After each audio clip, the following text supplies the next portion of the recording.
5 mots indispensables à connaître pour le TOEIC. Donc le premier c'est grave qui veut dire une tombe, un lieu où quelqu'un est enterré, vraiment une tombe quoi, dans un cimetière. They placed flowers on her grave. Ils ont déposé des fleurs sur sa tombe. Ou ça peut aussi être une situation ou un problème sérieux, grave. Par exemple ici c'est grave mistake, c'est une erreur grave. Ou ça peut être aussi solennel, sérieux, une voix solennelle, une voix sérieuse. He spoke in a grave voice.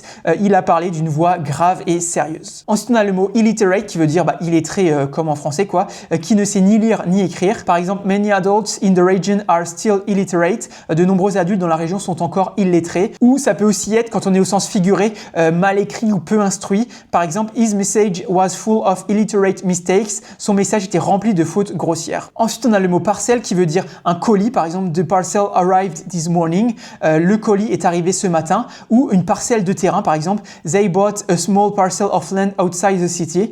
Ils ont acheté une petite parcelle de terrain en dehors de la ville. Ensuite, on a l'expression blood is thicker than water, qui veut dire les liens du sang sont plus forts que tout. He helped his brother first because blood is thicker than water.